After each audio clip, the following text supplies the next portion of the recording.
Hello, welcome back to the Dubious Diamond Invitational, a Gen 4 VGC draft league where trainers draft not only Pokemon, but a move and ability for each Pokemon as well. So you get some really interesting stuff here, like skill swap slacking.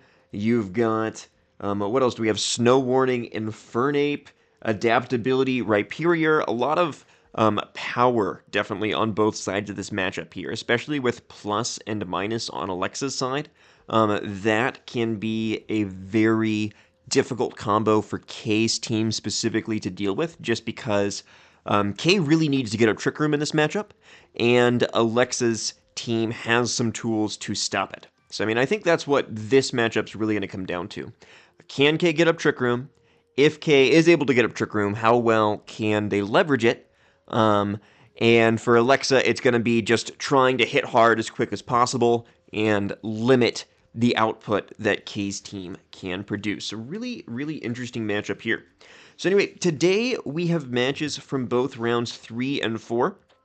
And that is because our group stage is going to contain, each trainer is going to play, I've got to do some math here. Each trainer is going to play 6 matches. They're going to play each opponent in their group twice. And so in this episode today, unlike our previous episodes, Kay and Alexa are actually going to be facing each other twice. But we've got some other battles to show in between before we get to their round 4 match. Anyway, here we've got Mesprit and Breloom against Darkrai and Azelf. So Darkrai, of course, has got plus, Azelf has got minus, and these damage multipliers really do get insane. Because Darkrai has got choice specs, they've got Blizzard potentially that they could go for, but more likely Dark Pulse could be doing a lot of damage here, and that's boosted by Stab, by Choice Specs, and by Plus Minus. It ends up doing a ton of damage. And Azelf has got Psychic to threaten the Breloom, Taunt to threaten the Mesprit. Alexa's side just looks very proactive here.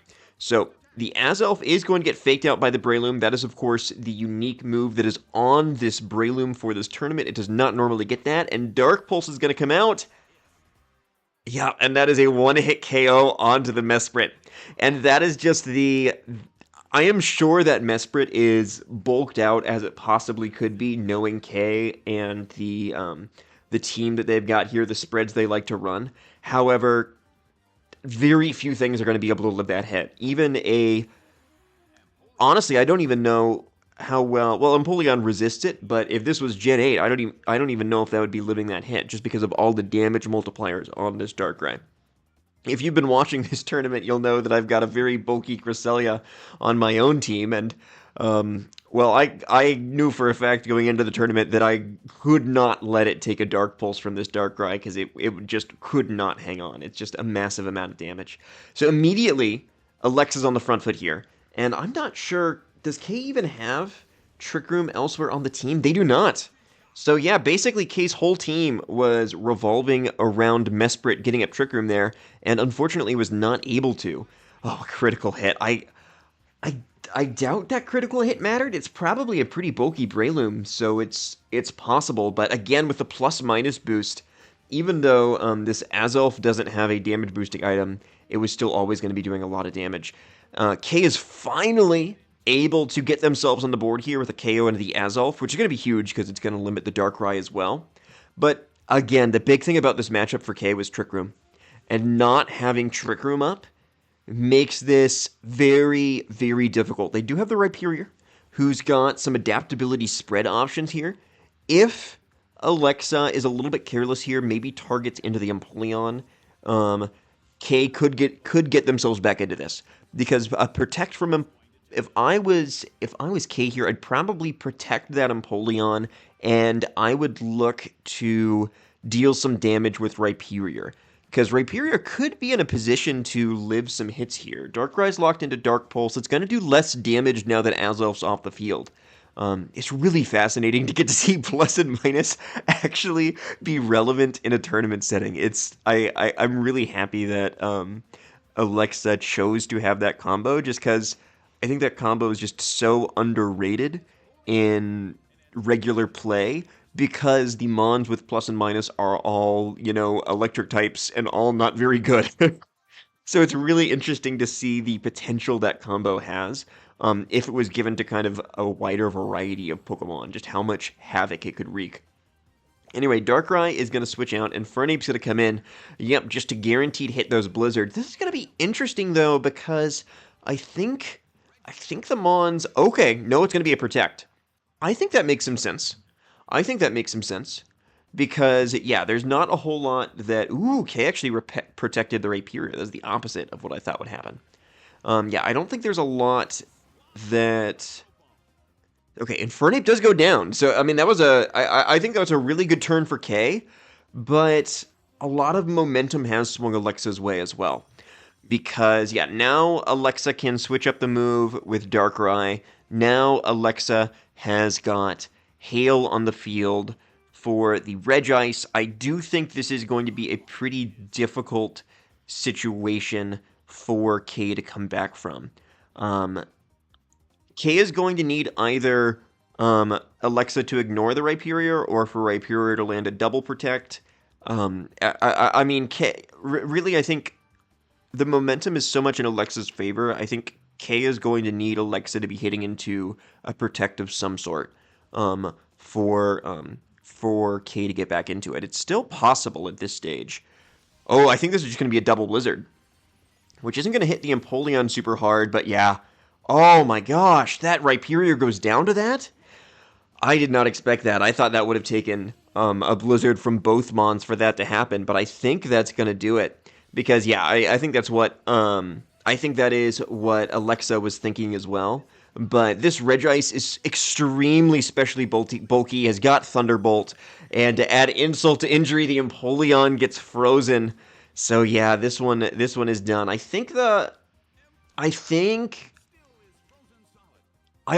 not sure if a Flash Cannon crit would have KO'd the Regice, because Regice, again, has got like 200 base special defense, so I don't even know if a critical hit could do it with Life Orb. It might have been possible, though, but the freeze, of course, takes away any out that K might have had. Interesting that we see the Regice be faster than the Empoleon, I believe. That is surprising to me. A little bit, but K might have specifically trained the Empoleon to be very slow for their Trick Room team. But yeah, no, I mean, again, it's like, I think if K had gotten Trick Room set up, K would have been in a fantastic spot, but only having Trick Room on one Mon and not having redirection made this really tough, just because in the face of plus or minus, it's just like, you really got to sack something, otherwise that Trick Room just is not going up at the beginning of the match. Welcome back to Dubious Diamond Invitational, weeks 3 and 4 this time. So basically, after round 3, all of the competitors will have played everyone in their groups once. Then what's going to happen after that is everyone gets a second game against everybody in their group. And in rounds 3 and 4, you're actually going up against the same opponent. So that's why this episode is a little bit longer, because basically I just wanted to include all of those double ups together in the same episode, was just my rationale for that. So here, to help me commentate this match between Andrew and Charpy, I have the one, the only, Charpy Torres right here. How's it going, Charpy? It's not going too bad, Bobby. Nice, good to hear, good to hear. So Charpy is joining us once again, and Charpy, what are you most worried about from Andrew's team here in this matchup? You know, in hindsight, I think I should have been a little bit more worried about the Shuckle. I think I did not respect it. I think the thing that kind of catches your attention, it caught my attention, was the Deoxys. And then, but of course, the Shuckle is the primary offensive threat on the field at the moment, right? It's the support mon that, and you'll see, just will not give. You know, like. Well, we won't spoil how this game goes, but it is clear. I did not really expect to see the Shuckle here from the start, but I am really happy we get to see it somewhere in this tournament. It is, of course, a shiny Shuckle. What is this Shuckle doing? I think that's the question on everyone's mind here, and that is clearly the question on Charpy's mind as well, because double protect to kind of just figure out, okay, what is Andrew's game plan? Maybe a bait out of protect. Yeah. But that is just Shuckle going for some support, and Deoxys going for some offense, and Scissor's Flame Orb activated. Sharpie, why would you want to burn your own Scizor? That sounds insane. So one of the things about this tournament, and you probably know by now, is that we were able to, give abilities to mons that normally would not get those abilities. I was drafting. I kind of lucked myself a little bit into what I had picked, and the only sensible thing to do was to not give Scissor Technician, so I was able to give it Guts, hence the Flame Orb. Yeah, and that was, I think, one of the most difficult things about our draft was that if you drafted a move or ability, you had to use it, and you had to draft 6. So it's like Sharpie didn't want to give Tyranitar a different ability because he needed Sandstream. And I think there were other abilities on your team that were just really crucial as well. Is that correct? Yeah, you really got to the end, and then you start noticing, oh man, like this has to go on something. Like, what will it go on? You know, and you could argue whether like Technician or Guts was better for Scizor, but it's not the worst, right? It's not the worst. I could do away without the chip for sure, but it was definitely like the difficult thing about the draft part of this. Well, yeah, it's like you had to plan it really well, otherwise things could go wrong. And I think it's like I think everyone experienced that to some extent because I it hasn't really bothered it didn't bother me a huge amount, but I think in preparation for the tournament, I had Sucker Punch on Snorlax, and there were definitely a few times where I was like, man, I wish I could have had, like, a normal stab move here instead of Sucker Punch, and I just had to kind of have, I had to lock myself in. And I think that was one of the most difficult things about this draft was that prep. So I'm going to fast forward a little bit here, because I think everyone has only protected for every single turn so far. Been a bit of a stalemate. Will that happen again so far? I mean, it makes some sense, because Sharpie wanted to activate the Flame Orb. Andrew knew there was no setup on Sharpie's side, and so Andrew was, I think, just giving you a little bit more Flame Orb chip, truthfully. Makes sense. So Scissor's going to go first here after the Follow Me with Bullet Punch. Does good chunk to the Shuckle, but low kick onto Heatran. That's crazy. That's crazy. Just a one-hit KO there. And that is, I think, this is what is so difficult about Andrew's team. He has Shuckle with Follow Me. He also has Electivire with Follow Me. So if defensively you can't handle the Deoxys, it becomes very, very difficult. And I also think it's so interesting that Andrew went for low kick, because I think in some of my kind of previews of the tournament, I expected him to go for Superpower on Deoxys. However, low kick, I think, ended up being a really good decision because it means that he could potentially go for a physical move again, right? Exactly. Rather than lowering his own stats. Yeah, and honestly, throughout my tournament run, I don't know if has to do with like the format not allowing us to have experience with it because it was all very new to us. I really thought Levitate Heatran would put more damage into the tournament, and it was underwhelming. It felt like it's just not doing enough. Oh, and this is actually a crazy turn because this is Choice Scarf Garchomp, but not only is it Choice Scarf, it's also Serene Grace. So right there, Andrew makes a really clever play of knocking off the Garchomp's Choice Scarf. Yes. So it can't outspeed the Deoxys. However, that was still a 60% chance to flinch there. And so that was actually a hugely pivotal moment in this game. I think RNG, I'm not taking away from like Andrew's play. I think that was like the correct play to make. But RNG was not on my side. I mean, with Serene Grace Rock Slide, I was either not getting the flinches or just missing. So it was a bit of a shame. In theory, I felt like this would have just locked down opponents, right? Yeah, it can be very difficult to deal with because if that had gotten the flinch, I mean, like it might not be game winning on the spot, but Andrew could not then stay in with the Deoxys, and Shuckle would be going down too. So you would just be getting a huge amount of momentum on your side. Because yeah, we wouldn't have seen what we just saw there happen. because the Garchomp would have been moving first, and I don't think the Deoxys could have taken a Rock Slide. I don't think so either. So it looks like the Shuckle is finally going down. Yeah, especially with a critical hit. Yeah. But that Shuckle put in a lot of work. I mean, yeah, if the Shuckle wasn't doing what it was doing, Deoxys could not have picked up those 2 KOs. Scizor is now at half, I think, just from Burn Chip. I think so. I don't think it's been attacked once this turn.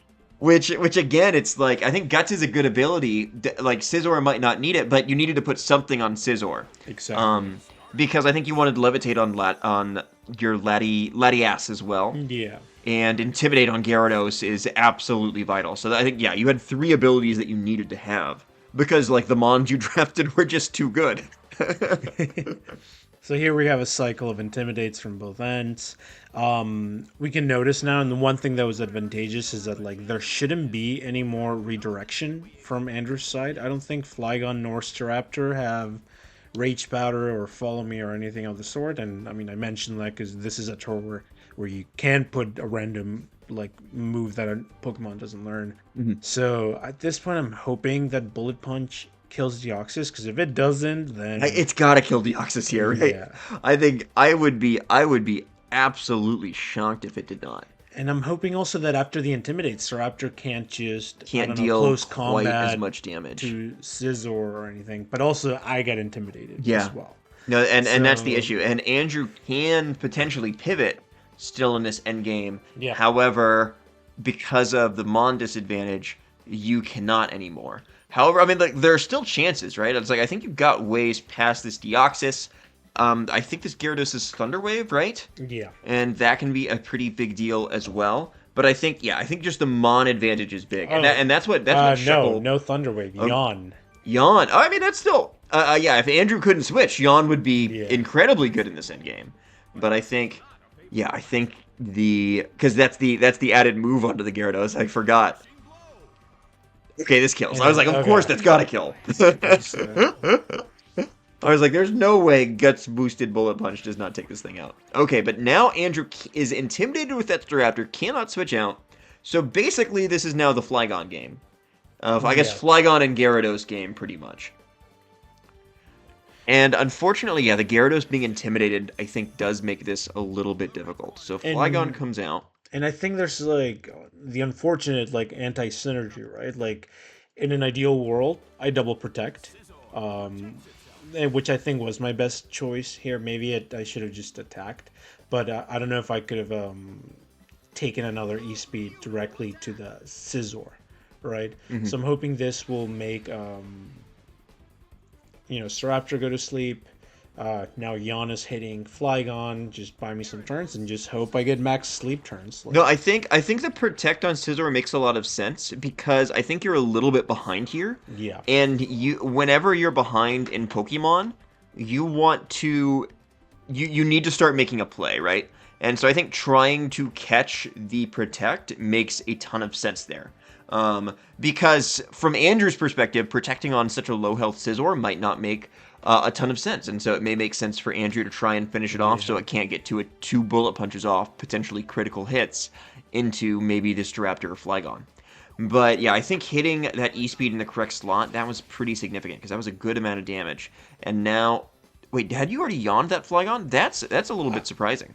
I did. I think he just didn't want to take a bullet punch to the face, because I think Yeah, because I think the obvious play it was Flygon, because that's just the biggest threat. Yeah. And now Scizor is down. Yeah, no, that ended up being a really clever play from Andrew, just predicting that targeting. And now, yeah, I don't think Gyarados Gyarados... to sleep. Yeah, Gyarados just it's intimidated. It's at half health. It just something's going to wake up in a turn or two, and there is just not enough for Gyarados. Also, anti-synergy, not 100%, but like in an ideal world, you'd want Thunder Waves to the reduced speed, and plus between Thunder Wave Paralysis and Waterfall, you can stall out games. It wouldn't have helped in this scenario because obviously Flygon cannot ground type, is immune to Thunder Wave, but yeah, I think it's at this point it's just a game over. I think the lack of flinches, just the lack of power. I think the mons I brought to this game were a little bit too passive. Andrew just has too much pressure from the get-go. It's like, what are you going to do to respect these e-speeds, right? Yeah, and I think the big thing about like the Deoxys, I mean, and the Staraptor too, to some sense, is just like Deoxys can't take many hits. It's like you want to hit it with a spread move, but being able to position that, I think in this game was impossible, right? Because if Heatran can't take a low kick, and Andrew's always got follow me, then you don't really have a spread move you can be using. I guess other than Garchomp, but Yeah, still Andrew kind of played around that pretty well. And I think that's the difficult thing. It's like you almost want redirection on your own side to counter it, but like yeah. still you're having to sack mons. It's a really difficult strategy to counteract. I'm wondering now if the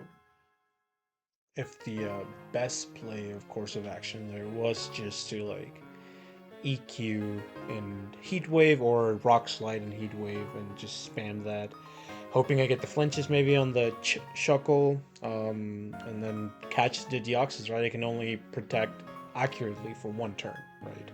So if I can get a flinch from the turn that it protects, that could have been an out, but no, Andrew I think played it super well. Yeah, no, he drafted a good team. Yes, he did. We've got some more round 3 action here in the Dubious Diamond Invitational. This is the last round 3 match I'm recording, although I don't actually know the order in which these are all being released, truth be told. But here we've got Riley against Brit. We have got Sun against, I believe it is Airlock Togekiss. So Britain has got some ways to counteract the Sun, specifically with Togekiss and Manaphy. And those are really going to be that's going to be the key duo I'm focused on Brit's side of the field. Lumberry, Follow Me, Togekiss can also kind of hurt the jump bluff a little bit too. That seems like a pretty powerful combo here.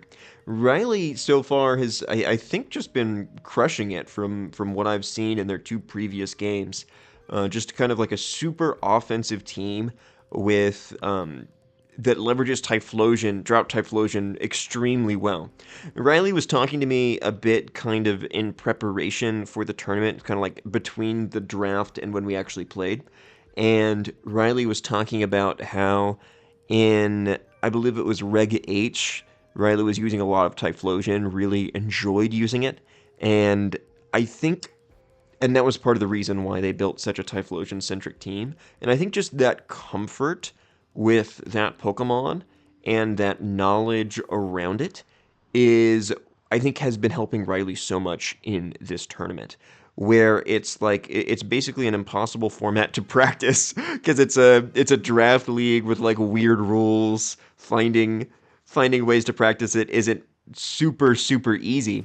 And so Riley's probably one of the few players who came in with just a ton of experience with their own comp. I think this is the first time I've seen Riley bring out Raikou this tournament, but it makes a ton of sense here. Because, yeah, I mentioned Togekiss Manaphy, I think, is fantastic from Britain's perspective, but Raikou is excellent into both of those 2 mons. So really good work for Riley to identify the most likely lead on Britain's end and to effectively counter it. And also on Britain's end, it's like you've got Lumberry on Togekiss to eat a sleep powder, but at the same time, if you use Follow Me, then Togekiss is taking just a huge amount of damage from Thunderbolt. So getting your own Mon set up on Britain's side of the field is not easy here. And then if you switch, of course, you can get sleep powdered as well. So this is a very spooky situation, I think, on Britain's side of the field. Not the lead he was wanting to see. So yeah, it'll be interesting to see kind of what goes on here. Let's see, I'm going to go ahead and I've run out of things to say, so I'm like, okay, let me see what moves actually get made. I think, yeah, you can see both players taking a long time to think, just because Sleep Powder could get nullified from Riley's perspective, and from Britain's perspective, there just doesn't seem to be a lot of great options. I'm really surprised to see a Protect from Raikou here. And Togekiss goes for Follow Me, so I think Britain is just kind of sticking with Plan A a little bit. Are we going to see a Tail Glow? Tailwind from Jumpluff. That makes some sense. However, in Generation 4, Tailwind is a little bit weaker than in other generations. So an Ice Beam onto the Jumpluff. However, it is going to hang on due to that Focus Sash. Okay, I mean, honestly, though, that's probably about as good as that turn could have gone for Brit. He could have Tail Glowed. Tail Glow would have been a pretty massive play there. I was a little bit surprised to see the Raikou protect when it might have been, the Mon least threatened on the field. But that Ice Beam is going to put that Jumpluff into Surf range, and if you're able to knock out that support piece this early on, that I think is really, really helpful from Britain's perspective. So yeah, I think Britain will 100% of the time take that turn.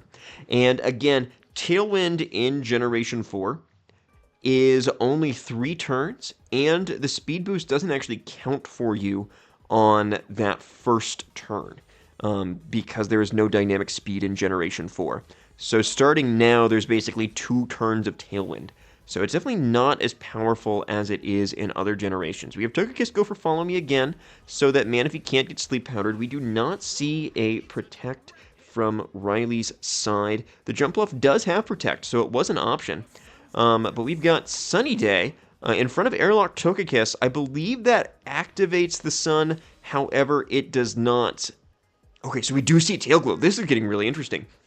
So the Sun is active, I guess the Sun exists, but it doesn't actually affect anything as long as Togekiss is on the field. And this, I just realized this is Speed Boost Raikou. Now Britain's actually in a bit of a pin because they went for that Tail Glow. This Raikou has been ramping up and is actually going to be faster than the Jumpluff. Because again, this is Airlock Togekiss. And so, yeah, Raikou's going to Thunderbolt before this Jumpluff Sleep Powders. And yeah, this could potentially mess up. Yeah, if that Sleep Powder hits, then all of a sudden, all of the work Britain has put in so far is kind of for naught. And so, yeah, leaving this Jumpluff on the field is kind of something that Riley can punish Britain for on this turn. Yeah, this is getting really, really interesting. So let's see. So Togekiss goes for Protect. Okay, we're gonna see. Thunderbolt comes out. Yeah, no, that makes sense. Oh, a critical hit. Oh, yeah, that'll do it. I think that Manaphy was definitely going to live without that critical hit. I'm not certain that Britain was going to be in a good spot, though, right? Because I think if Togekiss had Follow Me'd, then that Togekiss would have gone down to the Thunderbolt. Manaphy, presumably, would have fallen asleep. So I think Britain was a little bit trying to kind of have his cake and eat it too there, right? And he was basically just like, I'll take the damage on Manaphy, keep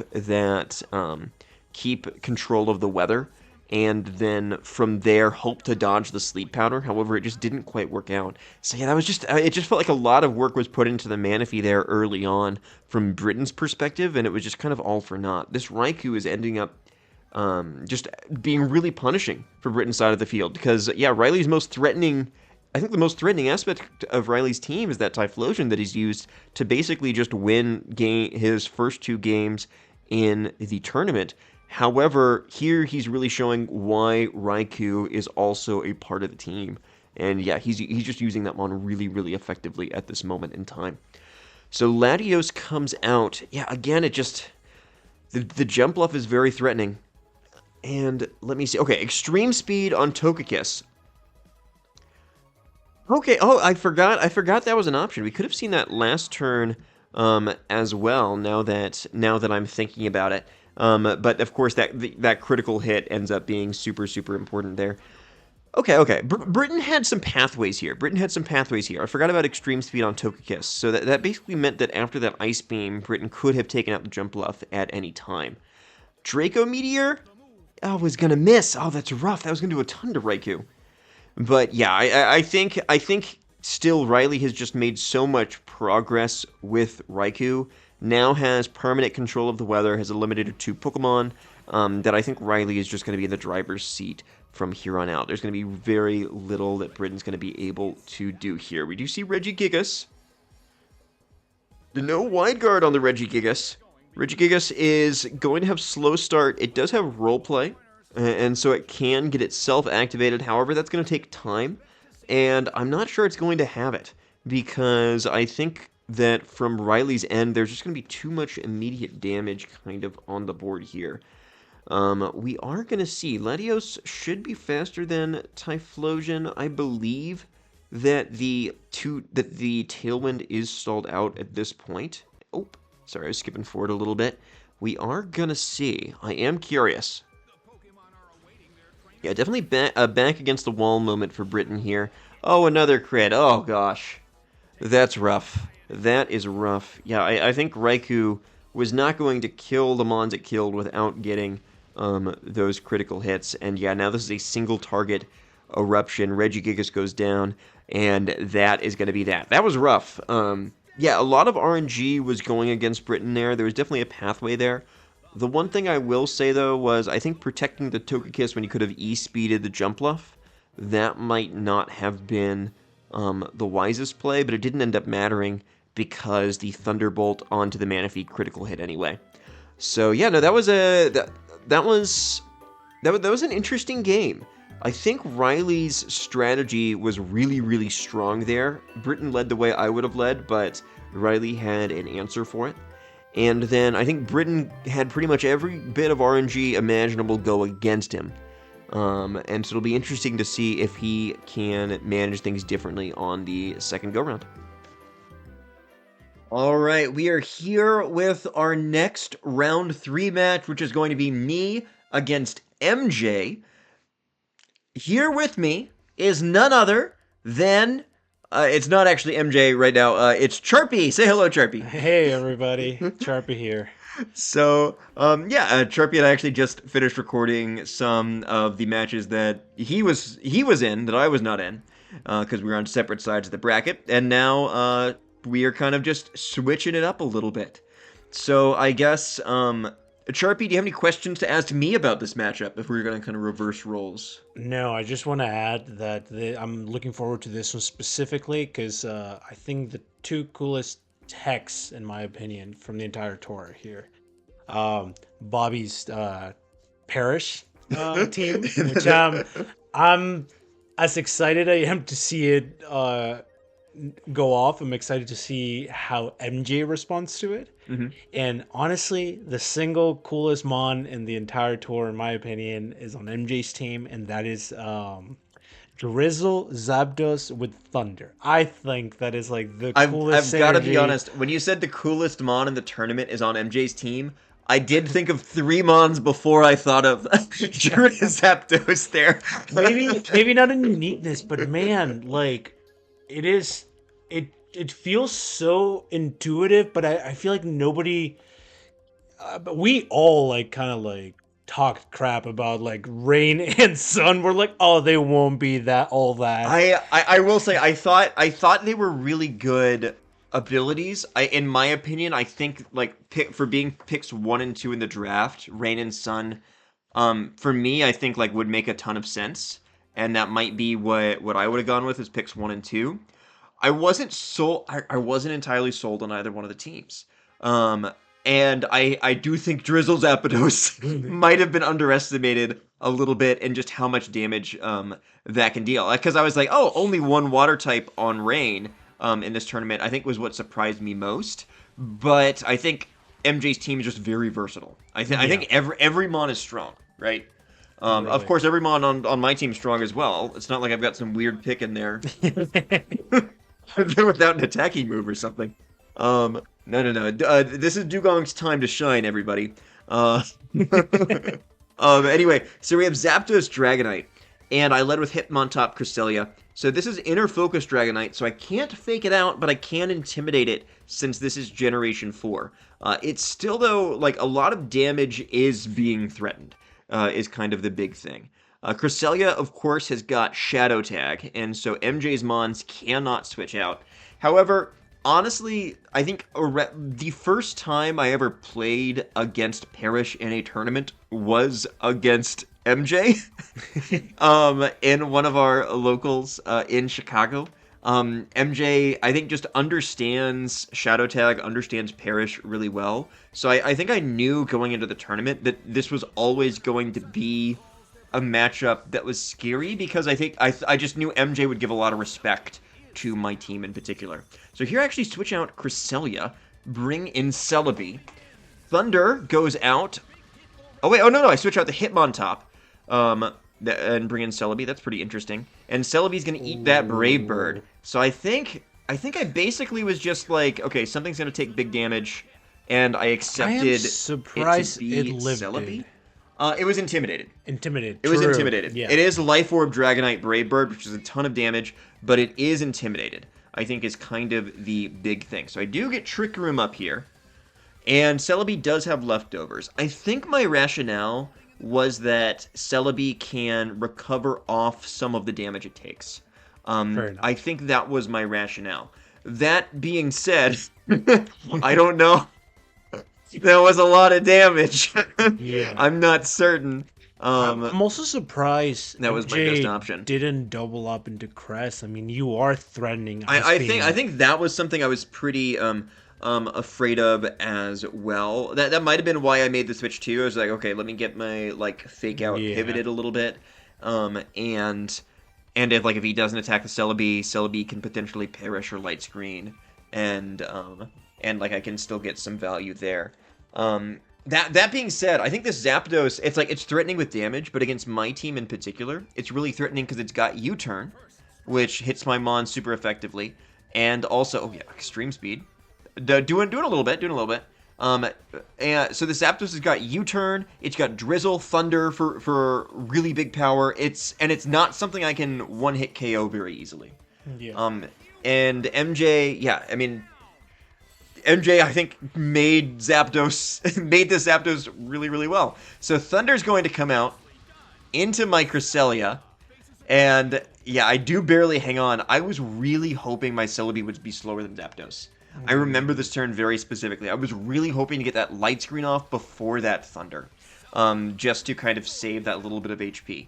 Because I've picked up a KO, but I've paid a pretty steep price, and my Perish mode is kind of not online super, super well. And so MJ brings in Jirachi. Jirachi is not threatening a lot of offense, however, both his Mons do have U-turn, right? Yeah. And so it does make kind of my Perish mode difficult. Celebi does not like taking these U-turns. So again, it's like, I don't know, there's just a lot of things about MJ's team that are really, really interesting, and I think help put him in a good position here. Because if it wasn't for U-turn on both Mons, he might not be feeling fantastic about this. Yeah. I mean, also, nearing the end, I mean, relatively speaking, now that we know that Celebi, for example, may be faster than Zapdos, he does have speed control on Zapdos as well. You know, could set up Tailwind on your last turn of Trick Room if needed. Oh yeah, that's true as well, and it wouldn't really affect much else that's going on. So Hitmontop is going to come back in here.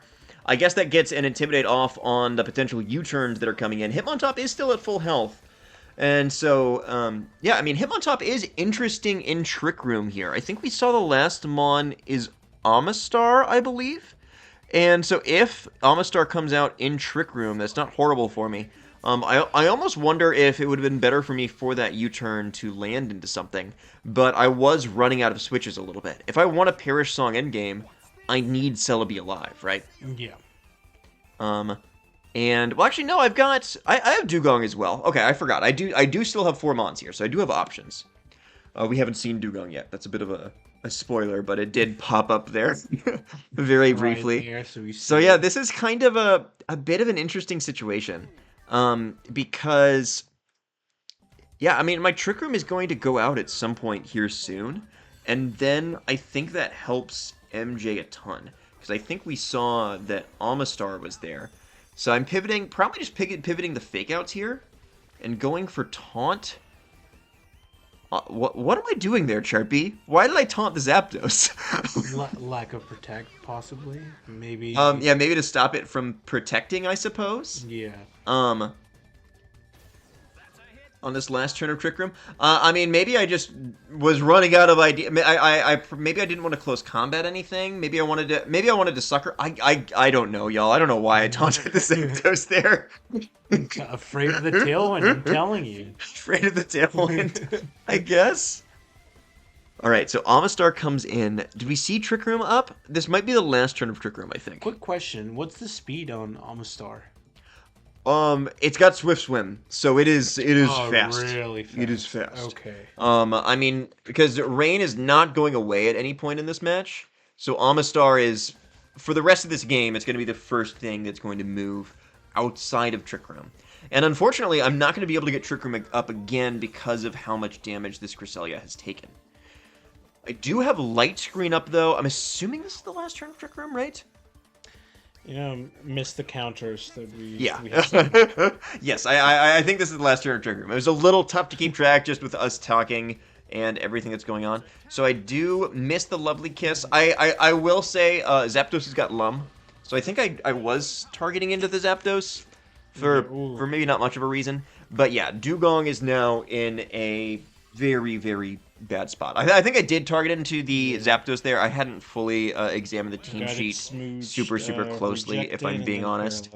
Yeah, and this is tough. Since MJ's got speed control, this is extra difficult. I guess the question is, does Celebi live a Water Spout with Light Screen up from this range resisting it? Does Water Spout?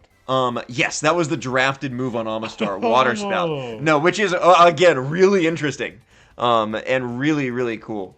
So I would assume that with Light Screen up, because Light Screen was set up after Trick Room, Celebi should live. Celebi should outspeed the Zapdos as well. And Amistar can't switch out, can't protect. So I should be able to make some progress there. However, will I have enough gas in the tank for the endgame is kind of the big question. I think I protect for Leftovers Chip is my thought. But that does kind of open the door for other things to happen. That does open the door for other things. I'm not sure I love that, because then Amistar could protect the next turn, my Light Screen could get stalled out. I'm not sure if I agree with that play from this fellow, looking at it now. But unfortunately, I probably would have, I don't know. That would have been a great turn for Tailwind.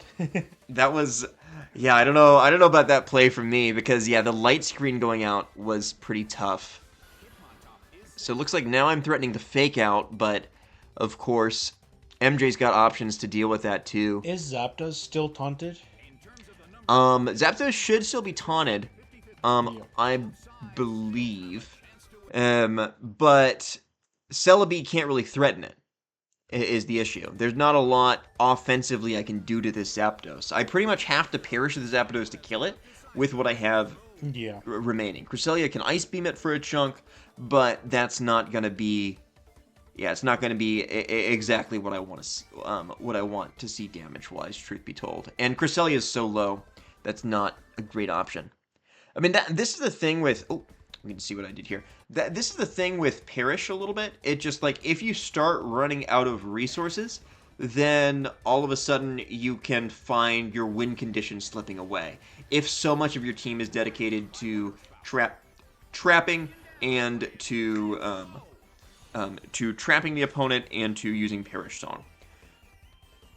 So here I set up Light Screen, so I don't go for the kill on Amistar. I think I expected the Amistar to protect there in face of the Fake Out.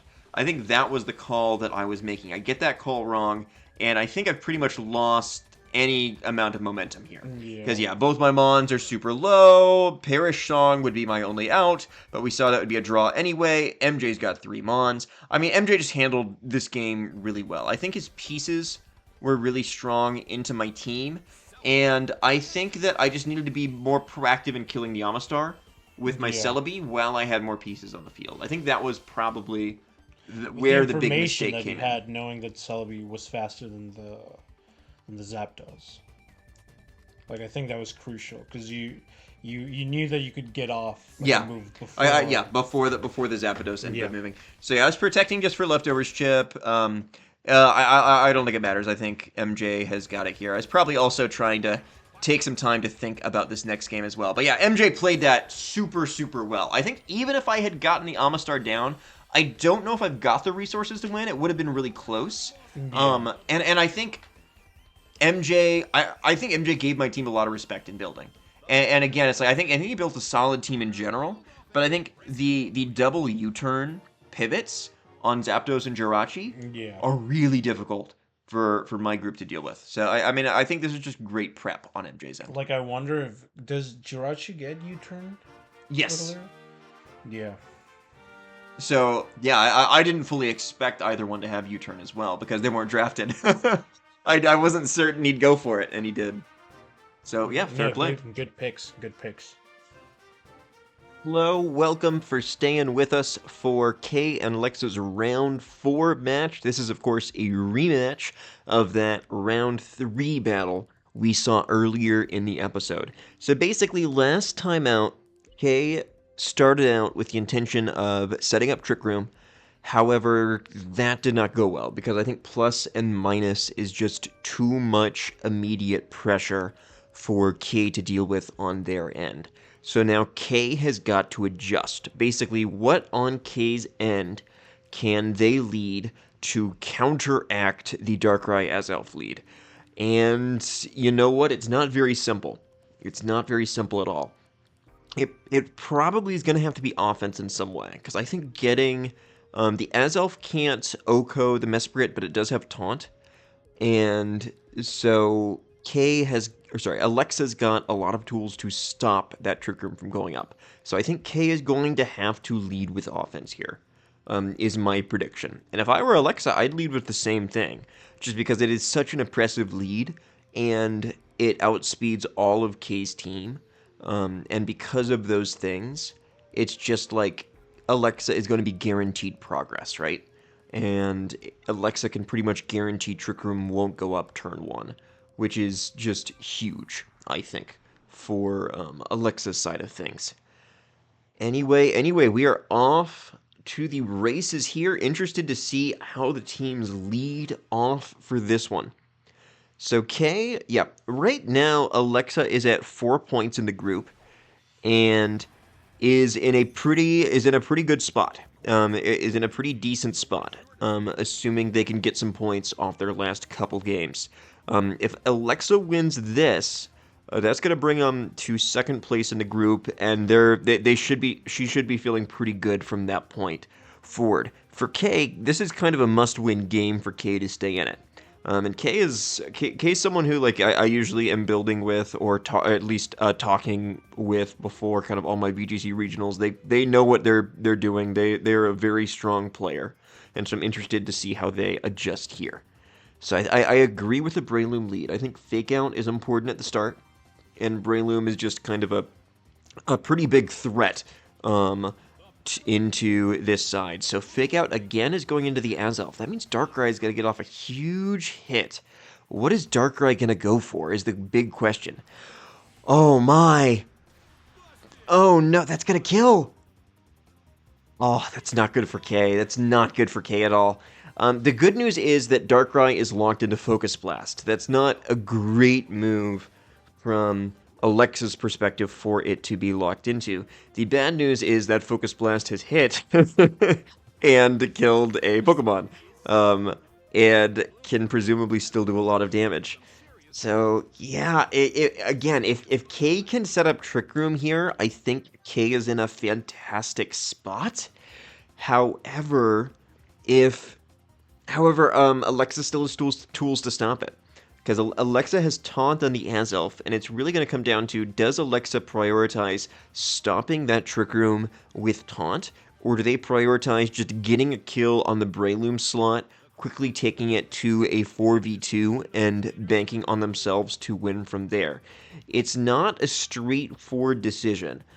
I think if it were me in Alexa's shoes, I'd probably Taunt, just because, I don't know, Trick Room can just be such a huge swing in matchups like this. Focus Blast misses, presumably into the Breloom. That's the play I would have made if I was on Alexa's side of the field. And Taunt is going to go into Mesprit. Did Kay go for Trick Room? No! Kay went for U-turn. Okay, so Kay makes the right play there. Didn't do...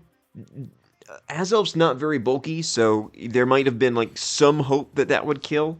However, I don't imagine that Mesprit is trained to be very physically offensive, because it's a nasty plot Mesprit with Psychic and Trick Room.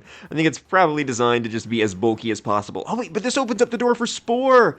Oh yeah, Kay realizes there's no way that my Breloom is going to get taunted. You're either going to Psychic the Breloom and I get up Trick Room, or you are going to taunt my Mesprit and I get off the Spore, and all of a sudden, I think the momentum might be swinging back around here. Because, yeah, you don't have the Trick Room up, but there's not a lot that's going to be done to this Rhyperior. A Psychic's going to do a lot of damage from Azelf, but Rhyperior should live it. And yeah, I guess the question is, where does Azelf target? Does K switch in the Mesprit?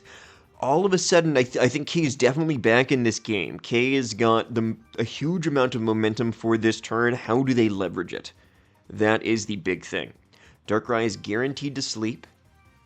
This is a tough position. Okay, this makes a lot of sense. Preserving the Breloom, you preserve the Fake Out, so that even if, like, you can't set up Trick Room immediately, maybe the Breloom can enable that at some point. That was a guaranteed turn of sleep from Darkrai. K gets the turn exactly correct with the plus and minus boost. That's still doing a ton of damage, because I'm sure that's a extremely bulky Mesprit. Oh, and because that Mesprit is Levitate, Rhyperior gets the Earthquake off and almost just one-hit KOs both Mons. Actually pretty impressive that the Darkrai is able to live it. I guess that is Expert Belt Rhyperior. So, yeah, its item isn't particularly helping it there, but it is also Adaptability Rhyperior. So I definitely would not have been surprised had that Darkrai gone down. Infernape is in. Snow Warning Infernape, which is, again, really funny, but I think makes sense. It lets you get kind of Snow Warning without loading up your team on Ice types, right? I think it makes a lot of sense to put Snow Warning on a weird Mon on Alexa's comp. Anyway, let's see. This is interesting. Infernape does not have Fake Out. I think Mesprit probably lives any move from any Mon on the field. I think Rhyperior is probably the most threatened. I think... So this could be a great opportunity for Trick Room to go up, and for K to potentially protect the Rhyperior, and to leverage it as time goes on. Focus Blast comes out, I don't see it protect, and Focus Blast misses! Wow, that was going to be a lot of damage, presumably onto the Rhyperior. That was a pretty crucial turn. It could have potentially been in Mesprit, but I think Mesprit would have lived it without the plus-minus boost. I would have backed it to live that Focus Blast. So K is just staying on the offense here, and I think that's going to be 2 KOs. Expert Belt is going to help out against that Infernape, not that it probably needed it. And I think K has got this one, keeping their tournament hopes alive. I think regardless of what Alexa has in the back, I don't think it's going to be able to withstand what I'm assuming this is Trick Room? Yep, I don't think anything. I'm not sure there are many things on anyone's team that can withstand Adaptability Rhyperior in Trick Room in a 3v1. So, yeah, that puts K in a fantastic spot. So it looks like it's going to be Regice in the back here. It does have the type advantage. It does have Snow. However, this is not Gen 9. There is no defense Snow boost. It's still possible. It's still possible if there's a critical hit from the Regice. If K goes for Rock Slide can miss. If K goes for Earthquake, it's not going to one-shot. So this is still doable from Alexa's end. Okay, it is Rock Slide. That is 90% accurate, but it does hit. That's gonna do it. Yep, that's gonna do it. That's a single target Adaptability Expert Belt stab Rock Slide. That's gonna get you there. Yeah, I mean, and K just said, I want the 90% chance to win. I don't want to let this Regice get off a single Blizzard and then start to, potentially give Alexa some outs. That's the last thing K wanted. And K is able to clinch it. Yeah, really great game by K. Great adjustments, I think, on lead after what we saw in Game 1. And great job handling that Mesprit, right? U-turning on the taunt and then switching it in on the Psychic. It just, like, K's positioning was top-notch. And even though K lost a Mon turn 1, Getting that Darkrai locked into Focus Blast ended up being really, really important for K's side of the field. Focus Blast did have a couple misses. It would have been interesting to see how much it would have done to Breloom. It truthfully, it might have one-shotted, then we would have a different game. But if you use two Focus Blasts, it's likely at that point that you're missing one of them. So it's never a guarantee. Anyway, that was a really great match. All right, so again, we have Andrew against Charpy. Really quickly, I'm just trying to show the abilities on all the different Mons. You've already seen these Mons this episode, and let's go ahead and get straight into the battle. So Charpy, this is again, Charpy's here with me, by the way. We looked at these battles back to back, the two with Charpy and Andrew, from our perspective, but from your perspective, they're going to be playing in a different order, of course, on the episode. Here we do have an adjustment for Charpy. We've got Tyranitar and Garchomp here. So what are your thoughts on kind of this adjustment going into your second game against Andrew in this tournament? So my adjustment was like, I need to hit the Flygon with a spread move. I mean, not the Flygon, the Deoxys with a spread move, correct?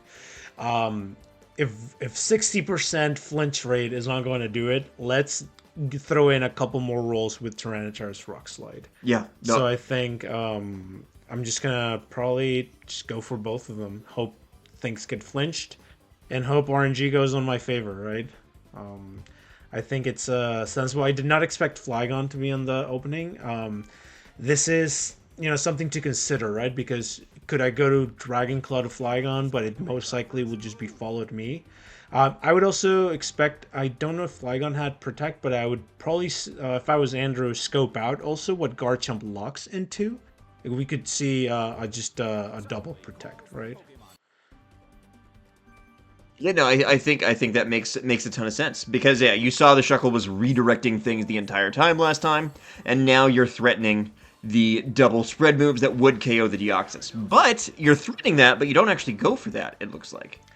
Yeah, I figured at this point it's like maybe one thing that I was not able to do in the previous game was to intimidate Cycle while I start going off for moves, and maybe I can do that a little better with I Gyarados over here. I think I actually skipped a turn here by accident. Did I? I don't think so. Oh, never mind. All right, there may have been a little bit of a cut there. That's because I stopped the recording. I thought I skipped a turn because I was like, wait, Andrew has Flygon in. When did he switch Flygon in? And Sharpie had to tell me, no, Flygon's been there at the start of this battle. Yeah, we were talking about Deoxys so much, I just thought Deoxys was there. So anyway, yeah, the double Rock Slide makes a lot of sense if Deoxys is there on the field. However, now that Flygon's there, Andrew has made kind of a proactive adjustment. I still think that your lead Sharpie is pretty solid here. You're still threatening a lot, and getting proactive damage on the Shuckle is pretty good as well. Yeah, and this is still an very interesting position here. Yeah, I do have Sacred Fire with Tyranitar, so I can hope for a burn as well. It's a matter of like reading, right? Will Andrew go for Follow Me, or will he go for Knockoff, right? Knockoff like did a lot of work for him last game, and that was one thing that led me to the switch, right? Like, let's say I do go for the Rock Slides and I either miss or don't get the flinches and I do get knocked off, that just sets me in a bad position for the later game, because I will assume, and I am assuming, that Deoxys is in the back, right? Oh yeah, 100%. You think after game one, Deoxys has to be somewhere on that team, because it did so much that game.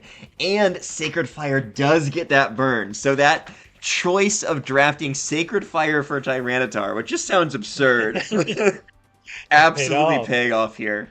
Yeah, and there you see the knockoff coming on from Shuckles into the Tyranitar. Yeah, you called that turn exactly right, and you were like, I don't know if I'll get another chance to burn this Flygon.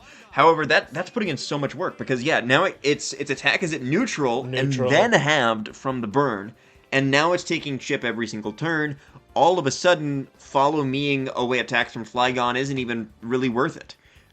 When otherwise it might have been kind of a pretty major threat. So yeah, you called that turn perfectly. We're able to neutralize the Flygon, basically, and now Andrew's on the back foot.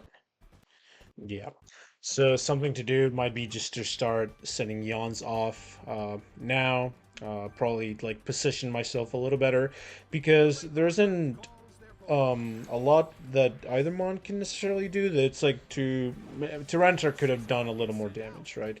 But on the switch here, I can kind of burn the turn also and set up my guts with Zizor because it's the one way of like really hitting Shuckle for super effective damage. Yep, that makes a ton of sense.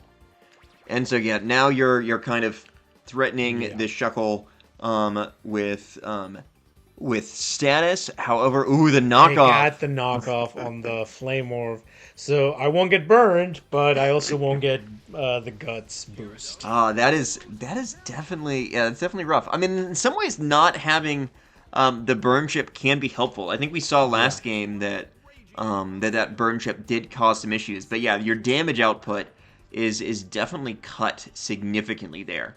So yeah, I mean, Shuckle not doing any damage, but it's still definitely being a nuisance here. Yeah, it's in that phase of like, do I keep it? Do I switch? Being that it's Yawn has gone off on the Shuckle slot. But you know what else is like not really working in my favor? The Sandstorm's really just hitting my Gyarados. Everything else in the field seems to be immune, right? In an ideal world, like I'd be like, being able to like protect some turns, get those the extra chip damage in, and let like my either bullet punched from Scizor or like the Scarf Garchomp just come in to clean up. Yeah, I mean, and I think that is a really interesting point too, because it's like Freckles' bug rock typing is helping it. That's crazy.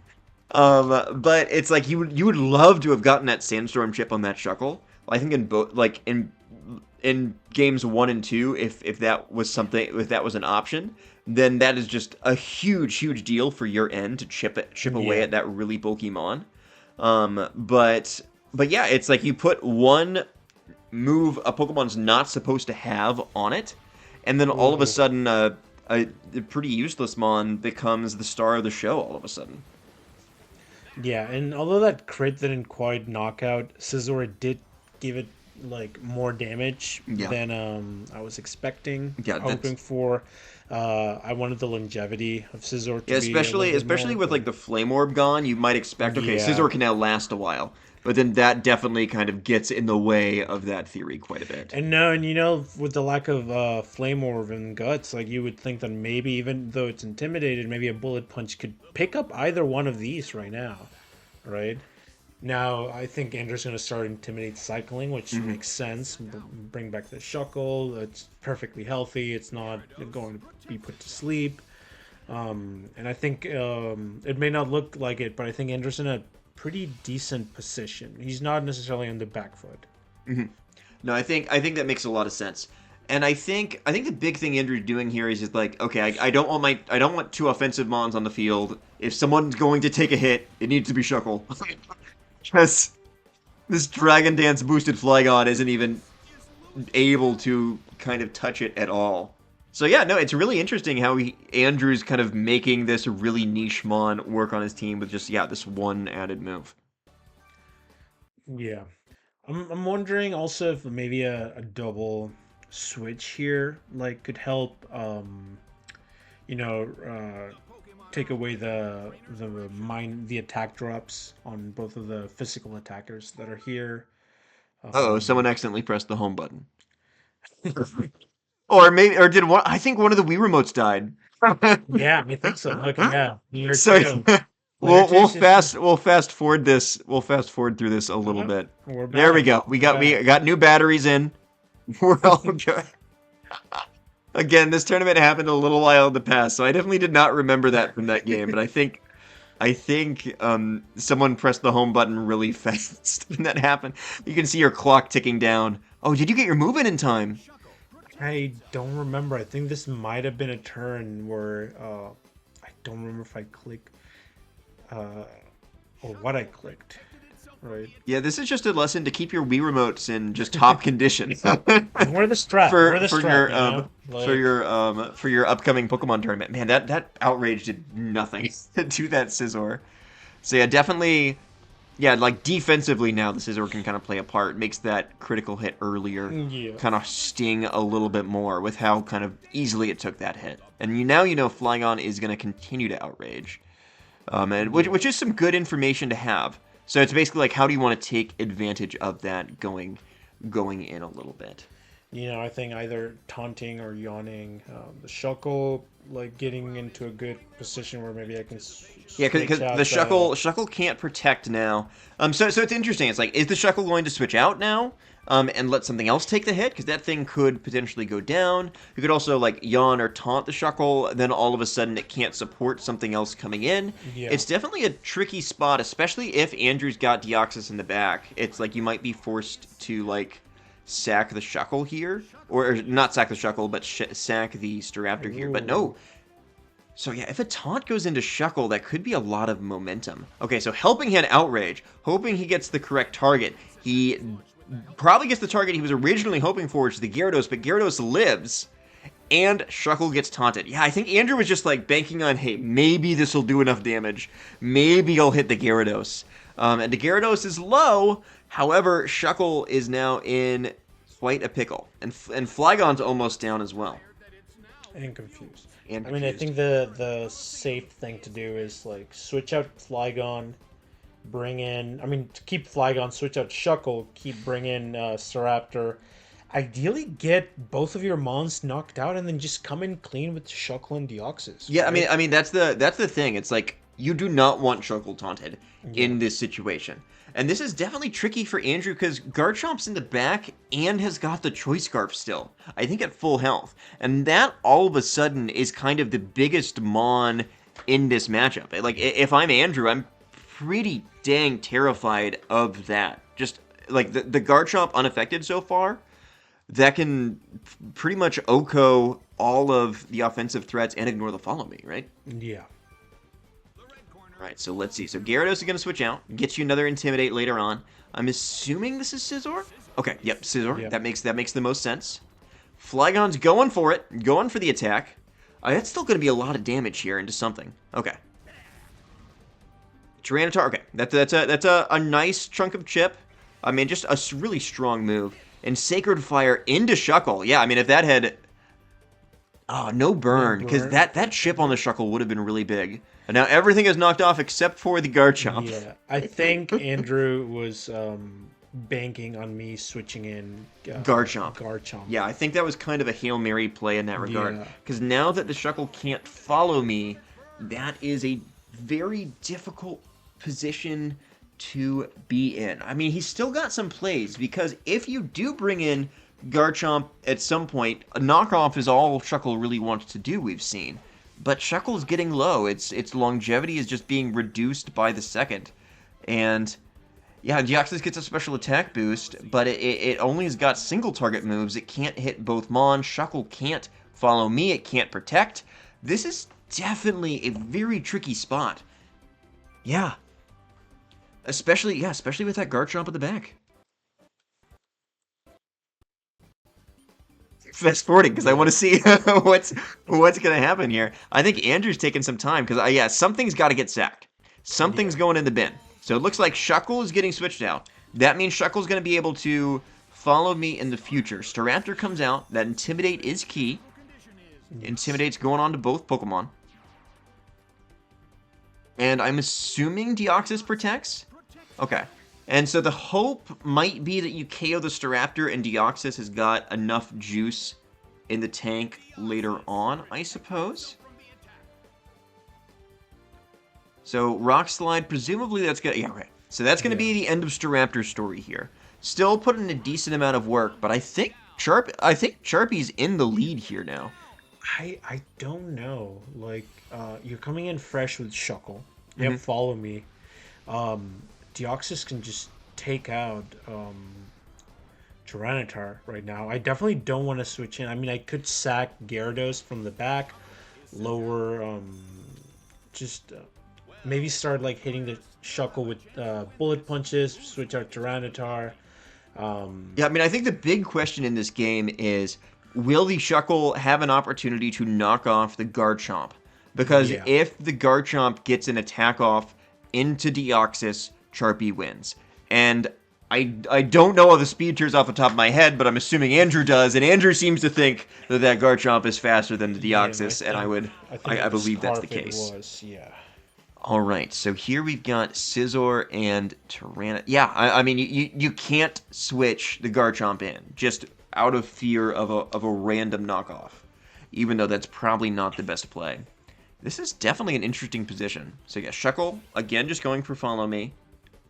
I think, yeah, Chirpy's in a great spot here. And it's going to be Bullet Punch into the Shuckle. How much is this doing? Super effective, doing very little. Yeah, I mean, and the Shuckle eats its berry too. Oh my gosh. I know. Yeah, this Shuckle has been absurd. And Tyranitar's going down. Yeah, the Shuckle's got more health than it did a second ago. All of a sudden, man, yeah, this Shuckle's crazy. This thing's crazy. Oh, wow. Okay, taking a little bit of Life Orb chip. I mean, yeah, it's like you think throwing a paper clip at it is going to knock out this Deoxys attack at this point. Yeah. It's got just no defenses. It's being chipped down with Life Orb and Sand. Garchomp is in. Now, this is the difficult thing. If you get knocked off, that's not good. But, oh, man. But if he goes for knockoff, then he also has to protect the Deoxys. Otherwise, Scizor's Bullet Punch can get it. So basically, it's just like a question of, yeah, can you get enough damage onto the Shuckle to maybe make knockoff not a possibility? I'm not sure you can. There's no switch. That's pretty significant. Because I was considering that could be an option there. I think Scizor needed to be taken out, just to like bring back its attack back to full. So Rock Slide comes out. If this flinches, I think Charpy's pretty much got it. Let's see, how much is this doing to Shuckle? Serene Grace, Choice Scarf Garchomp. That looks like with Bullet Punch it's a 2-hit KO. Oh, but Shuckle gets the knockoff. Oh, cannot get that flinch 2 games in a row. So, yeah, Garchomp loses the Scarf. Still not done. Because, again, it's like anything will knock off... Well, anything will knock off this Deoxys, I suppose. You could say. Do you think Shuckle's knockoff would KO the Deoxys from this range? I would, if he were to slide, it's almost like... slide knockoff to test. What is a, like... I guess, not movable force due to a extremely movable object is kind of the question you have there. It would be super effective. 20 base power from, I think, what, 15 physical attacks? Something like that? Okay, so now we've got to Follow Me. Still not over. That looks like a 2-hit KO. That's pretty significant. Shadow Ball comes out. Okay. Okay. Garchomp gets an attack off here. Hold on a second. This could be the game right here. So what does Garchomp go for? Goes for Rock Slide. And misses the Deoxys. Oh my gosh, Charpy. It's not 100% over. Not over. Because I don't think that wasn't great. Man, that was rough. I'm telling you, RNG was just not on my side. That is pretty rough. Deoxys is getting chipped down. Shuckle is gone. Gyarados is still here. Okay, you have to have it, right? Because Deoxys doesn't have a spread move here. Like it's either Rock Slide and Yawn or Gyarados. Does Gyarados go down to Sand? Yep, I'm telling you. Does Gyarados go down to Sand? Thanks. Gyarados goes down to Sand. No! That looks like it's... Yeah. Oh my gosh. I don't remember... I'm a VGC player, y'all. Singles players would know this off the top of their head. I'm not certain. Charpy seems to think it goes down to Sand. Let's see here. Yeah, it's going to be a Protect. It's going to be a Protect. I'm going to fast forward because Garchomp goes for something. Rock Slide? Yeah. Waterfall. Does Gyarados go down to Sandship here? We've already seen Psycho Boost KOs the Garchomp.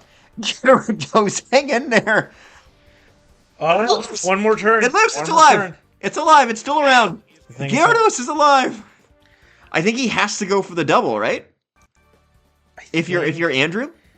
I think I gotta hope that Waterfall hits. Goes for the double. He gets it. Oh my gosh, I'm so sorry, Charpy. See what I mean? I think this rough. tournament was just not in my favor. That's rough. You had that. No, those are some great adjustments game two as well. Because, yeah, those are some fantastic adjustments. Because, like, yeah, you just kept pressuring it. If the Deoxys was led, then the double rock slide should have forced it out. I mean, otherwise it could have, traded one kill for one kill. But I think on Andrew's structure, that's not ideal for him. Especially with your ability to intimidate pivot, just nothing's as immediately threatening as that Deoxys. And then Psycho Boost was 90% as well. That didn't have to hit. That was 90% right there. And just a Oh. crit to put the cherry on top, Although, there is one thing I'm going to say, Chirpy. There is one thing I'm going to say. When you rock slided with that Garchomp that second time, you didn't have a Choice Scarf. I did not. So I think if that was an earthquake, you would have had it. But still, it's like 90 over. What it was 90% chance to hit the rock slide into a 1 in 3 double protect, right? That's what it took. Yeah. That's rough. I'm sorry. And then the crit on Scizor probably mattered as well because I don't know if it was in because it would have resisted Shadow Ball. Yeah. So it might not have been in Shadow Ball range, and Andrew, it might not have been a low kick range either, and then Psycho Boost wasn't an option because Andrew always needed that for Garchomp. Yep. That's rough. No, I mean there were a couple things I could have done differently to maybe let the RNG do its thing and still come out on top. I think overall your game plan was good there, though. Yeah. It's like my adjustment, I think. Your adjustments were good. Your game plan was good. Ran with Levitate was just not gonna cut it this time. All right. Well, thanks for joining me for this one, Chirpy. Yeah. Thank you, Bobby. All right, this is the round 4 match between MJ and I. You can see right here, you can see all of the drafted moves and abilities for these Pokemon. And I'm going to fast forward a little bit. I mean, MJ definitely has a lot of offense with Zapdos and Amistar at the start. And it's difficult to find a Mon, really, that can resist all of that, right? It's like, I mean, I guess you could have a grass type, then Zapdos got U-turn, then Dragonite with Brave Bird as well.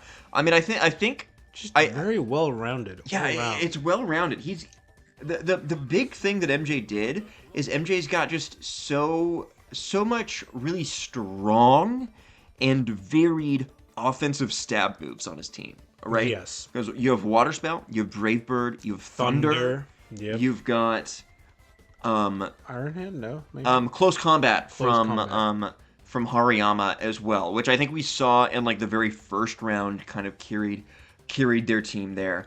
And then you have Shedinja thrown on top of that. And so yeah, it's a really strong selection. And yeah, Shedinja with Sleep Powder, like that was strong enough to where I will say after playing MJ, some people might have come up to me and been like, yeah, I don't know if we should have allowed that. Maybe we don't allow drafting sleep moves if we do this again. And honestly, I think that might be pretty fair. So this time, MJ with Zapdos is going to Thunder into my Cresselia. And hold on a second, Sharpie. We were talking last time about the speed tears there, weren't we? We were. And who's supposed to go first between Celebi setting up Light Screen and Zapdos there? Celebi. Yeah, so that means that you've been speed tying. It was a speed tie between my Celebi and the Cresselia. So I switched in Cresselia for Hitmontop there. Unfortunately, since Hitmontop can't protect, that is where MJ chose to double target. And I just took so much damage on Cresselia here. And the unfortunate thing for me is that kind of means setting up Trick Room in this game and trapping the flying types and potentially KOing the Dragonite with Ice Beam. Those are all of a sudden extremely difficult things to accomplish. Yeah. And so to be honest, I think lesson I learned immediately from this is, okay, I can't be risking that much damage on Cresselia turn 1. But this is a difficult matchup because at some point I need to get up Trick Room, and trying to do that without getting too much damage on Cresselia is difficult against this type of lead.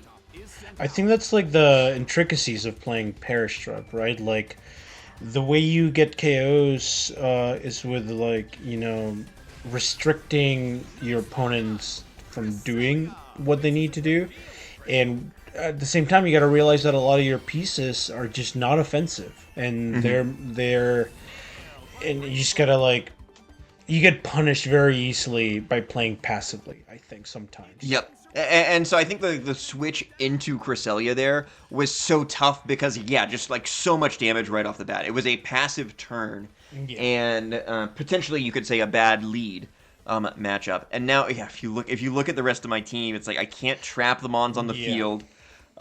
Dugong, you'd think might be good into the Dragonite, but it doesn't have an attacking move. And I will say, I do think this match is done. But lesson. I mean, but I will say, like, the matches happened right back to back, and so it was a little bit difficult for me to. I'll fast forward a little bit too. Because Dragonite can switch out here. It was a little bit difficult to plan around the. It was a bit difficult to plan between these two matches because they were back to back. But during this match, I am kind of thinking about, okay, what went wrong? I wasn't able to kind of offensively threaten the leads proactively. Was kind of a thought that I had. And so I need to think differently about that. Cresselia probably needs to be led, and I need to prioritize limiting damage on Cresselia. Because Cresselia can't recover any HP.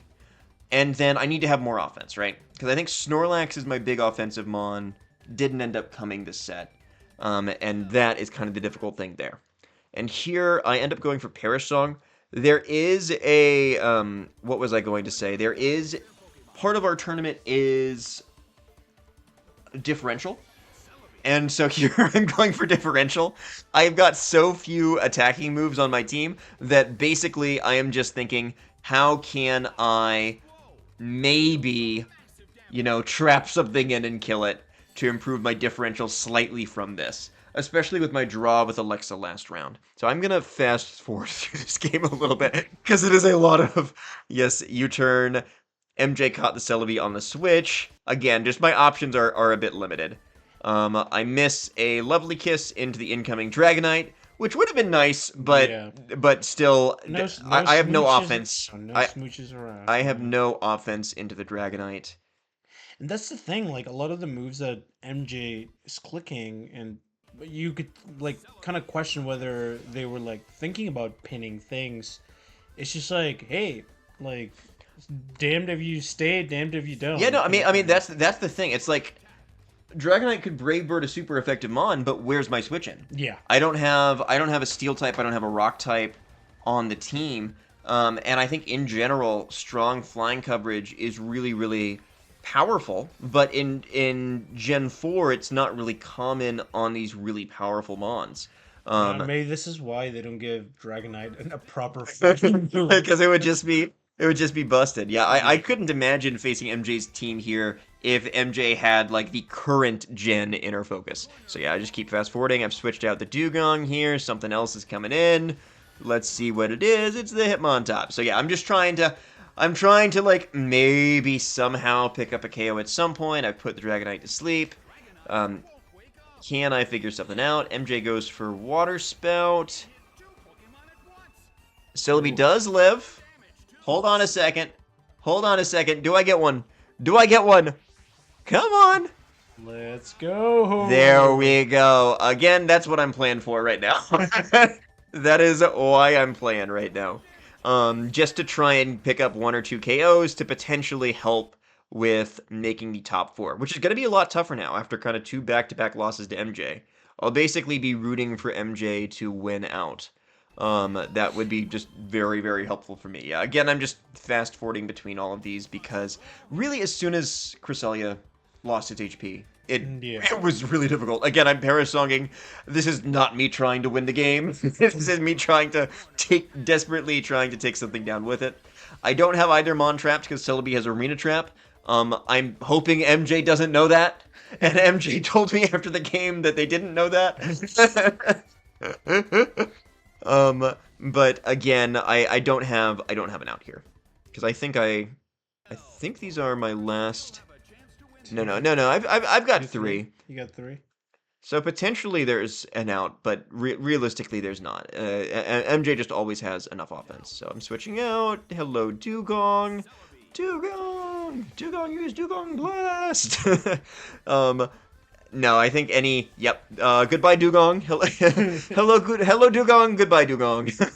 See what I mean? It's like it's not so much that they Yeah, it's like MJ didn't have to predict yeah. Dugong there. MJ just attacked into the slot that didn't have protect.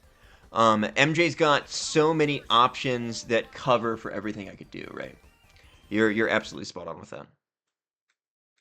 It's like nothing on your team just like is gonna take a thunder. No, it's tough. The one thing that could have been a switch in is on the field. Yeah, and I think it's also like I didn't end up having a steel type on my team. I thought about going Bronzong over Cresselia, Yeah. and kind of saving that pick. I thought about that in the draft, but I didn't want both of my trappers to be weak to fire. Was kind of the big thing, and Celebi, just from a Yeah. stats perspective, is the best Perish Song user, and I wanted it to trap.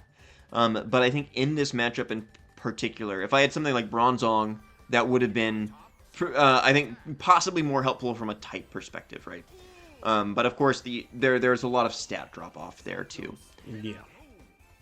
So here, what am I even leaf storming there? I don't know. The Dragonite. Thank goodness this Dragonite woke up, puts me out of my misery. Good work, Celebi. Celebi got a kill. I can't complain about Celebi's work here, but yeah. I think the Perish Song counts fell to 1, but Hitmontop is going down before that. Rest in peace, Hitmontop. Lives that. Whoa. Lives that. Can Hitmontop do it? Hitmontop, bring it back. Oh no. Oh no. Well, that was. We might. Maybe we cut a little bit from that game. Yeah. Because that was rough. That was rough. I'm glad that was me, my cooked. I'm glad I didn't have to commentate a loss that bad about anyone else, because that was like a loss on turn 1, and it was just slow. Oh, that was rough. And any final thoughts? Might have been settled on leads, I think. Yeah. It's like looking back, it's like even if you don't switch the Hitmontop for Cress, like what does Hitmontop and Celebi do to a Zapdos and was it Dragonite? Was that the opening? Zapdos Dragonite. Yeah, like what? It's a tough lead. It's a Yeah. tough lead for my team. Anything that you would do if you were me on a future game? Seeing how they led both games and what they focused on at the beginning, maybe putting more pressure with Crest from the get-go. I think just Ice Beam can chunk both Dragonite and Zapdos. Maybe that could be a way to get those early kills so that you can get to the point where Perish Trap can just pick up things. Yeah. Um, So basically just more offense from the start. More offense with your offensive pieces. Maybe more fake outs. Maybe like fake out into Ice Beam, right? Maybe hope Lovely Kiss lands. Maybe just land your moves. Yeah, we'll see. Well, hopefully I don't have to face MJ again if I'm being honest from just the perspective of the matchup. Anyway, yep, that's us for this game. Thank you for tuning in. Welcome to our final match of round 4 in the DDI. Once again, we have Britain against Riley. An interesting matchup where Britain has got some tools to nullify Riley's Sun.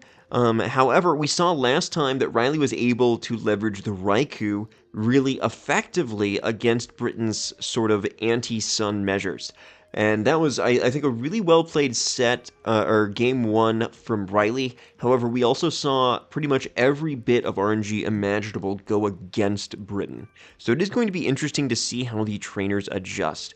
I think it is possible that we just see the same leads, because I think Manaphy Togekiss is good into a lot of what Riley has. Britain is just thinking that, yeah, if RNG goes my way, I can manage with those same Pokemon. And the thing is, if Britain doesn't lead Manaphy Togekiss and Riley leads Sun, then, yeah, leads Typhlosion, then all of a sudden I think things could get very difficult for Britain very, very quickly. So it is kind of a difficult situation. Okay, so we see Salamence Clefable. Okay. So yeah, Riley's really showing off just all the different aspects of this team here. I'm a bit surprised from both ends of what's going on here. So I think the thought process there is, from Britain's side of the field, was that double priority on Togekiss and Metagross with Choice Band, Bullet Punch, and Extreme Speed might have actually been able to knock out the Jumpluff. I think that was probably Britain's rationale for that lead. However, we do not see a Jumpluff. And interestingly, this Metagross... Okay, no. This Metagross does still have Clear Body. Sorry, I'm just... With this particular tournament, I'm so used to Pokemon just having weird abilities. So Metagross is still going to be immune to that Salamance's Intimidate. This is definitely interesting here, because I don't think Salamence has got a clear option to click here that makes the most degree of sense. There is, yeah, because Salamence can Outrage, but if it hits into Metagross, that's not doing a lot. Salamence can Earthquake, but that doesn't affect the Togekiss, or Salamence can Explode. And, that move has its drawbacks as well. So it's going to be interesting to see what Riley clicks here, and then also what Britain clicks. Because I think both teams are actually in a slightly awkward position. This Metagross is Choice Banded, so it is going to have to make a decision. I could see a U-turn coming out for Metagross, just to get some damage on the board and kind of work from there. So we have a Follow Me from Clefable. Are we going to be seeing a Follow Me from Togekiss? I'm assuming not. I'd be pretty surprised if we saw a Follow Me from Togekiss, and in fact we do not. However, we don't see a Protect, which is really good from Britain's perspective, seeing how passively it was played over here. So Thunder Wave is coming out. Britain would have liked that to hit into the Salamence, I think. However, that can still stop the Clefable from moving, and we're going to have a U-turn. And this is Generation 4, not Generation 9, so that's going to be a neutral U-turn. It's not going to be resisted, because the Fairy type is only in your imagination in Generation 4, and Metagross is going to pivot out. This is definitely a dangerous situation, because Salamence is Dragon Dancing, and usually a Dragon Dance sweeper, intends to stay in the field for a long time.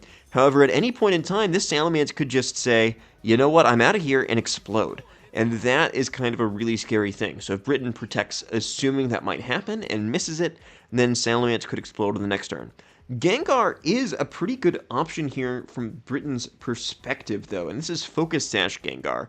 Yeah, Gengar is pretty good here, just to try and limit that Salamence. The unfortunate thing is, Gengar has got Hypnosis that it might want to use to, stop a Follow Me from Clefable. However, of course, the Clefable is already paralyzed and so cannot take additional status. In some ways, it's really good to have a Follow Me user that has already been statused in Generation 4, just because it's one of the most effective ways to stop sleep. And that's why on my team I've got a Toxic Orb Magmortar, because I was just so afraid of sleep moves in this tournament. Let's see. This is an awkward position, because the only thing Gengar can do to the Clefable is taunt it. Clefable could protect, predicting that. Togekiss really cannot do a lot here. Yeah, Britain is not offering a lot offensively, but does have kind of some defensive uses. Follow Me is not what I expected there, just because I'm not really sure there's any attack that you would really rather have Togekiss take than Gengar. I expect this to be an Earth... Oh, we do see an Outrage, so it is going to be locked in now. And Togekiss lives. That's huge. That's really good work by Togekiss there, living that attack. Hypnosis? Oh, yep, that was not the play on Britain's end. This Gengar did also have Taunt, and so Britain might have been reading the Clefable to get full parried, or might have been reading the Clefable to protect, to block a potential Taunt. Those are possibilities. But yeah, Britain did not get that play right, and now Britain is on the back foot. The bright side is Britain knows what the Salamence is going for. The downside is I don't think there's a ton that Britain can do about it. Even if you switched in Metagross, Metagross is still taking just a huge amount of damage from and Outrage. I don't even know if it could take 2.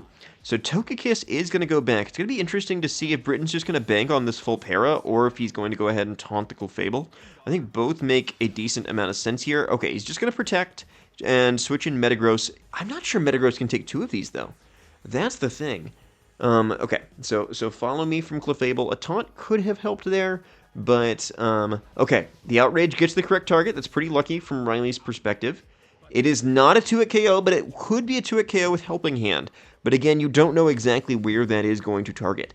This is an interesting spot. Yeah, I mean, the struggle is, I think Britton defensively has played this all right, but just offensively hasn't found a position where he could really be threatening his opponent at any point in this game. So Metagross could threaten a Boom right now. Salamence does not have Protect, so it would knock out the Salamence. If Clefable doesn't Protect, it would knock that out as well. However, like, if the Metagross booms, does Britton have enough resources to win the game from there? That is kind of the big question here. And so, yeah, what is the... I think you probably have to boom, though, because I don't think you've got any other offense on the board from Metagross. Metagross goes for Bullet Punch. That surprises me. So now, did this Gengar go for Hypnosis? Did it go for Taunt? Okay, that actually looks like a 2-hit KO. That's a pretty good play. Outrage goes into the Gengar. I say that's good for Britton. I think that's really, really good for Britton. Because, yeah, you've got the Focus Sash there. That would have killed the Metagross. And Britton calls the Helping Hand, I think. And Hypnosis is that Salamence. All of a sudden, Britton has put himself in a pretty good spot here. Okay, Britton has stabilized here. Britton's used a lot of health to do so. And this is still not a fantastic spot for Brit, especially because I would assume that Riley probably has some Bullet Punch switch-ins if they like. However, this Salamence is probably just out for the count for the rest of this game. So yeah, I'm interested to see. I haven't really been paying close attention to what Britton has as his last slot here. It looks like it's Latios. I think if Britton's going to win this game, a lot is going to have to come down to Latios. I think without a doubt.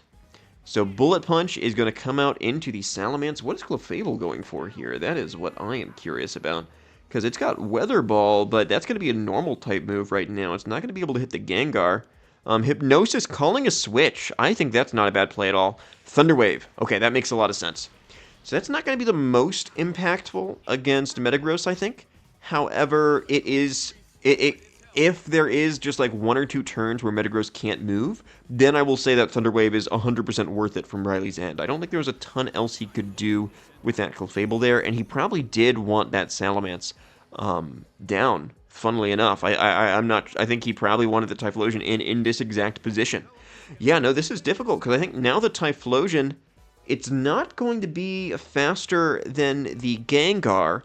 However, it is going to have that Clefable with Follow Me support, and this is, I think all of a sudden this has become a very difficult position for Brit. I think if Britton had taunted the Clefable, this might have been a better situation where now Britton could threaten a Compound Ice Hypnosis on the Typhlosion and potentially kind of work from there. But I think trying to read the hard switch ended up costing Britton quite a bit here. So I think this is going to be a sack. Metagross is one for the birds now.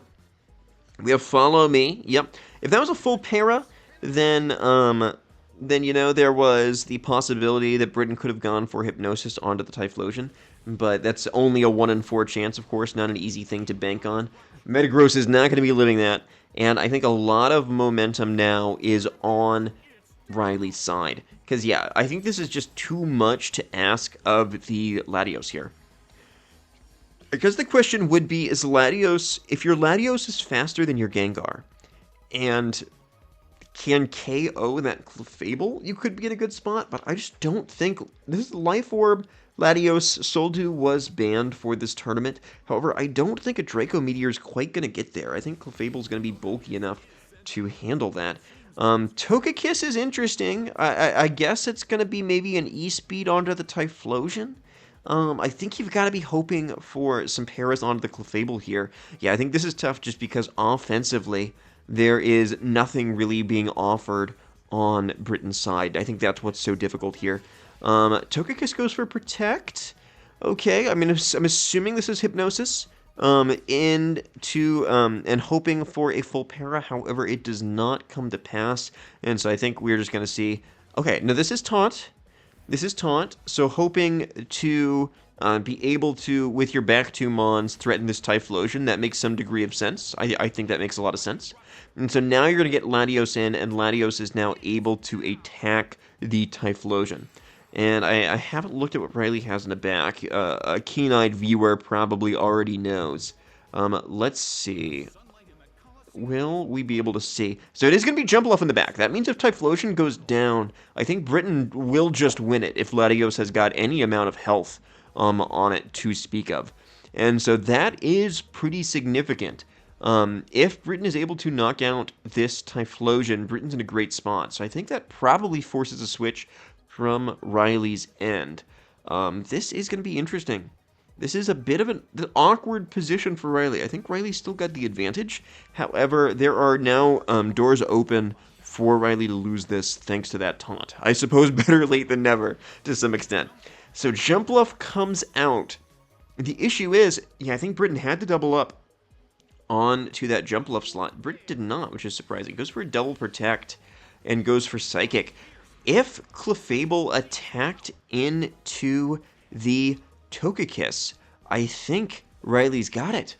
Yeah, because Togekiss goes down. Extreme Speed is now off of the table. And yeah, that means that Jumpluff is going to be able to stick around. I think a Tailwind probably wins the game for Riley's end, because Sleep Powder can miss, so I think if I were Riley, I'd probably be going for a Tailwind here. Let's see what Riley chooses to go for. So Jumpluff is going to protect. That's surprising to me. I guess Riley is trying to stall out the taunt on Clefable, is the thought process there. And I think Riley was basically saying Clefable's going to live anything that you might throw my way. Clefable is, yeah, and the taunt is stalled out, and I think that guarantees it now for Riley. I don't think there's a way back into it on Britain's end. Well, I guess Clefable's paralyzed. So yeah, but it's still, I think, just from a positioning perspective, this is now extremely, extremely difficult on Britain's end. He would need just a lot of things to go correct to ever get a hit on the Typhlosion, which is what he needs. And it would have to be a one-shot as well, I believe. So, Clefable's going for Follow Me. Okay. I suppose that makes some sense. And Sleep Powder. So yeah, next turn, I think what we're going to see is we're probably going to see a Follow Me and a switch to Typhlosion. If I were Riley, I might have Tailwinded first there. But I think the odds are still just so highly in Riley's favor. Yeah, because I think Riley realized that you want the Typhlosion to be faster than the Latios. And yeah, Clefable will go for Weather Ball. This is going to be some chip. I mean, actually, Clefable might be able to handle this on its own with like Life Orb chip and Weather Ball chip, truth be told. And so I think Riley's just got too many ways to win this at this point in time. Full paras hypothetically always give you an out. Okay, Riley has decided to go for the route of I'm just going to never switch into Typhlosion, risk the para, risk the wake up, and I think that makes sense. So I think Riley's basically saying, yep, never doing that. I'm just going to Sleep Powder, even though it's not going to accomplish anything. I'm going to chip with Clefable, and I should be able to wear you down. And I think at this point, Latios is just going to be taking too much from Life Orb chip to where, yeah, if Latios gets hit by a single other attack, it's game regardless of how much damage it does. And yep, that's game. Because Life Orb chip is going to be too much for this Latios here. It will not have the juice to KO the rest of the Pokemon. So yeah, well, I think that's a pretty well played endgame by Riley. It's tough when you have a Pokemon paralyzed to get anything to be 100%, but I would say it was probably as close to it as possible, just leveraging the offense on that Clefable.